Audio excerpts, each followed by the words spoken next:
The man accused of murdering his wife in Hinds County in 2023 received his guilty verdict and his sentence today after more than a week of trial. Michael Owens is expected to appeal. However, 12 News' Delisha Banks is outside of the Hinds County Courthouse with a recap of this case. Delisha? The scales of justice turned in favor of Ebony Owens and her family as her accused killer is now sentenced to life in prison. Ebony's husband, Michael Jamal Owens, initially faced multiple charges for her death back in March of 2023. Last week, Mr. Owens claimed in testimony that he caught his wife in the act of cheating, and that drove him to shoot her in the head.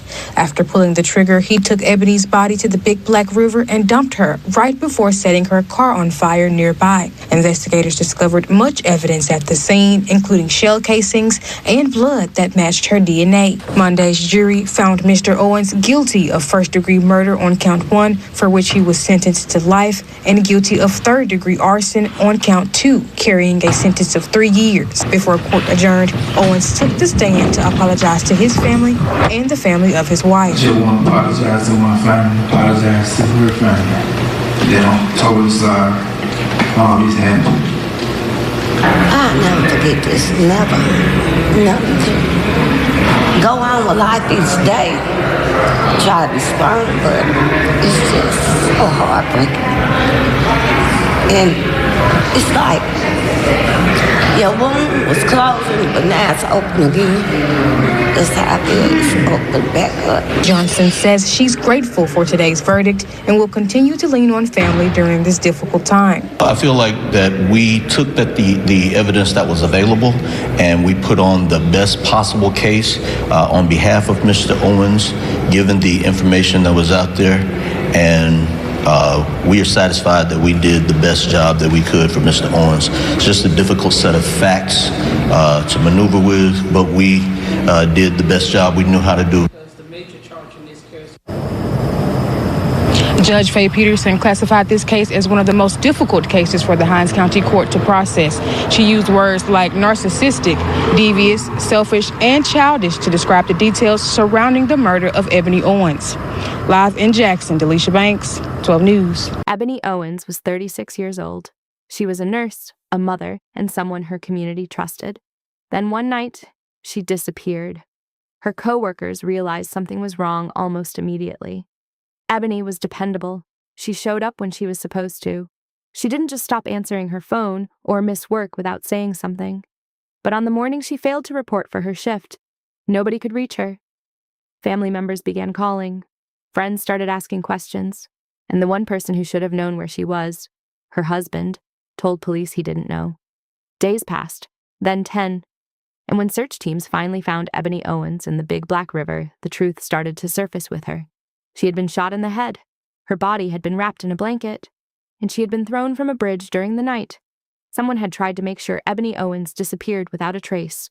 Her car had been burned, her license plate had been removed and tossed away.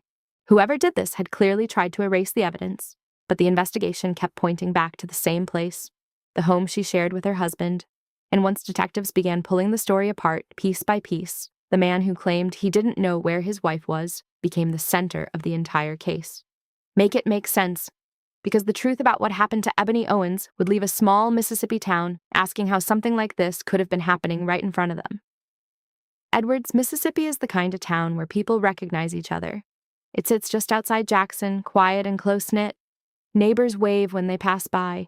People grow up there, raise families there, and many never leave. Serious crime isn't something the community expects to deal with often. That's part of what made Ebony Owens' case so unsettling. Ebony had grown up surrounded by that same community spirit. She was born on October 13th, 1986, and people who knew her say she carried a calm kind of energy even when she was young. She wasn't loud or flashy. She was simply kind, the type of person who checked on others and made people feel welcome without trying too hard. Those qualities followed her into adulthood and eventually into the work she chose to do. Ebony became a nurse at the Jackson Hinds Comprehensive Health Center. For her, the job wasn't just about clocking in and out. It matched the way she naturally cared for people. Patients appreciated her patience. Coworkers respected her work ethic. And shortly before everything happened, Ebony had just received a promotion at the clinic, recognition for the dedication she brought to the job every single day. One of the statements released after her death reflected how people felt about her. Outside of work, Ebony's life centered around her children. She had 4 of them, and people close to her say she did everything she could to make sure they felt supported and cared for. Schoolwork, time outside, everyday moments that many parents juggle while balancing jobs and responsibilities. Neighbors in the area often saw her interacting with the kids around the neighborhood too. In fact, local children had given her a nickname. They called her the Candy Lady, because whenever kids crossed her path, Ebony usually had a piece of candy or something sweet to hand out. It was a small thing, but in a town like Edwards, small gestures like that are remembered. To many people, Ebony Owens represented the kind of person a community values: hardworking, friendly, devoted to family. But while everything looked stable on the outside, the relationship inside her home had been under strain for a long time. And the tension in that marriage would eventually lead investigators straight to the center of this case. Ebony had been married to Michael Owens for several years. They were the same age, both 36 at the time everything happened. From the outside, their lives looked fairly typical for a couple living in a small town. But people close to Ebony had started noticing signs that things inside the marriage were not as steady as they appeared. Friends and family had seen arguments. They had heard about trust issues. There were accusations of cheating that had caused tension over time. Like many couples dealing with long-term problems, the disagreements didn't always stay private. Some of that stress began to show to the people around them. Still, Ebony continued trying to keep her life moving forward. She worked, she cared for her children, and she stayed connected with the people around her. But the strain inside the marriage was becoming harder to ignore. Michael Owens didn't stand out much in the community. To most people, he was just another resident of Edwards. But those who had watched the couple closely knew their relationship had been going through serious struggles. Nothing about the situation suggested what was about to happen, though. No one imagined the conflict would end in violence. But on the evening of March 14th, 2023, something happened inside their home that would set everything in motion. Ebony was at home that night. Michael was there too. By the next morning, she was gone. When Ebony failed to show up for work on March 15th, coworkers noticed immediately. That wasn't something she normally did. She had a reputation for being dependable, so the absence stood out.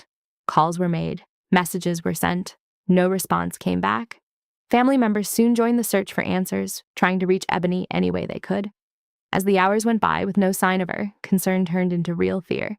Police were contacted and a missing person investigation began. Naturally, detectives wanted to speak with the last person known to have seen her, Michael Owens. When investigators asked him about Ebony's whereabouts, he said he didn't know where she had gone. His explanation sounded vague. Details about the night before seemed unclear. And as detectives asked more questions, pieces of his timeline started shifting. At that stage, authorities were still trying to determine whether Ebony had left voluntarily or if something more serious had happened. Then the case took a sudden turn. On March 16th, deputies were called to Old Highway 80 near Jones Road after reports of a vehicle burning on the side of the road. When they arrived, the car was already engulfed in flames. Fire crews worked quickly to put it out, but once the smoke cleared, investigators realized something troubling. The vehicle belonged to Ebony Owens. Even more concerning, the fire didn't appear accidental. Someone had intentionally set the car on fire. As deputies searched the surrounding area, they noticed another detail that raised questions. Ebony's license plate had been removed from the vehicle and thrown into the nearby woods. That meant someone had taken the time to detach it before leaving the scene. One witness who arrived during the response described the moment. The burned vehicle now part of the investigation, the situation changed quickly. What had started as a missing person case was now treated as a suspected homicide, and investigators began looking more closely at the person who had last seen Ebony alive. Michael Owens, because while detectives were reviewing his statements, they were also preparing to search the home the couple shared. And what they discovered inside that apartment made it clear that Ebony Owens had not simply vanished. Something violent had happened there. When investigators searched the apartment at Ridgeland Ranch Apartments on County Line Road, the evidence they found told a very different story from the one Michael Owens had been giving them. Inside the home were items that immediately raised alarms: blankets stained with blood, clothing with visible blood marks, firearms and ammunition magazines. Papers and personal documents were scattered around the apartment, almost as if someone had been searching through them in a hurry. To investigators, the scene didn't look like the home of someone whose spouse had simply walked away. Something had clearly happened inside that apartment, While detectives continued examining the space, they were also trying to determine where Ebony might be. Based on the evidence they had collected, along with the changing statements given by Michael Owens, investigators began directing their attention toward the Big Black River near Warriors Trail. Authorities believed Ebony may have been taken to a bridge in that area and placed in the river, so a large search operation began. For several days, teams from multiple agencies worked along the water. Boats moved carefully across the river while crews scanned the area. Divers prepared their equipment and remained ready to assist. Investigators also used side-scan sonar technology to help search. Beneath the muddy water, officials explained how the equipment worked during the search. Anytime you're dealing with a victim in a moving body of water, it adds a different challenge to it. A still body of water is a challenge, but it's more doable than running water. This water in the Big Black rises and falls very rapidly. There's a lot of debris in the water, so we're going to give it 100% try. And tell me why you guys won't be able to use, why it's not safe to use dive teams. There's a lot of debris in this water. We do have side scan sonar on all of our boats, but the water is moving very rapidly in most places, and there's a lot of debris in the water. So it would be a real safety issue for a dive team in most places. There may be some places where a dive team could safely go down, but in most of the places in the Big Black where the current is moving so swiftly, it's going to be very difficult, and it's going to be a safety issue for the dive team. Given your knowledge and your experience on searches like this, how long do you think it could take to locate the body? We never try to predict that. I mean, it's just, we hope to locate her just as soon as possible for the family. We're here to assist Sheriff Jones and the Hinds County Sheriff's Department. This is obviously their investigation, but Warren County and Department of Wildlife are here to assist them, and we're going to do everything we can to try to locate her as rapidly as possible, but there's no way to predict that. Even with that equipment, the search was challenging. Debris in the river and changing water levels made the process difficult. Still, the teams continued their efforts day after day. During that time, Ebony's family waited for answers. Her friends waited, and the people of Edwards followed the search closely, hoping for news. 10 days after Ebony disappeared, the search reached a turning point. On March 25, 2023, crews located a body on a sandbar in the Big Black River. Authorities later confirmed it was Ebony Owens. An autopsy determined that Ebony had died from a gunshot wound. Investigators believe she had been wrapped in a blanket before being taken to the bridge and placed in the river. With Ebony located, investigators focused on building the case. The search for the body of Ebony Owens has intensified. 12 News' Morgan Gill has an update on the search and recovery efforts. For a week, police and recovery teams have been searching the Big Black River near Warriors Trail for the body of Ebony Owens. Officials have brought in more multi-jurisdiction personnel and more equipment as they continue their search. Been here since last Thursday, each day trying to locate this young lady's body, try to bring some closure to the family. There are several boats in the water today from Mississippi Department of Wildlife, Fisheries and Parks, from Hinds County Emergency Management, Warren County Emergency Management here, and Warren County Sheriff's Office. 12 News spoke with the Warren County Emergency Director, and he describes how extra technology that has been brought in can help the search efforts. It can see through muddy water, basically. It's side scan sonar, which shoots out a beam on both sides of the boat. We've got some very experienced operators out here on the river, and we'll be out here as long as the Hinds County Sheriff's Office requests our assistance. Officials say the river has dropped about 3 feet in the past several days, making it more difficult to get in and out of the water. Elfer says this isn't the only variable making it harder to find Owens' body. Everybody has a theory about where the body might be, where the body might wind up. This river in particular has got a lot of debris in it. So it's just really difficult to say, but they're searching every inch that they can get to.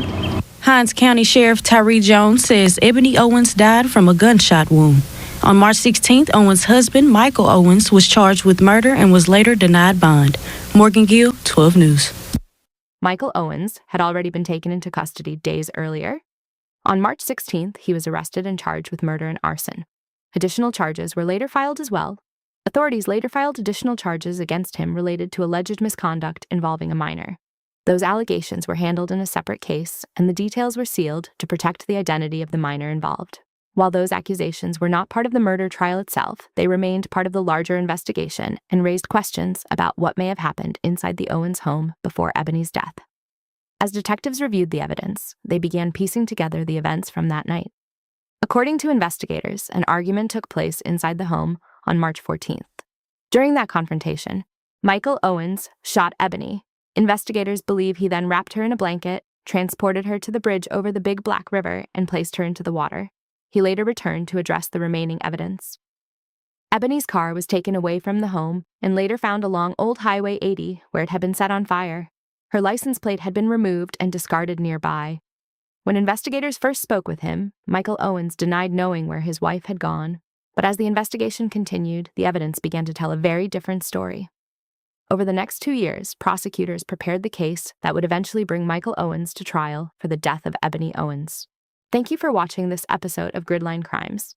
If you found this story interesting, don't forget to like the video, subscribe to the channel, and turn on notifications so you never miss a new case. Your support helps us continue bringing you real crime stories, detailed investigations, and gripping cases from around the world.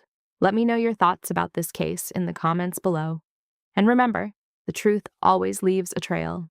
See you in the next episode of Gridline Crimes.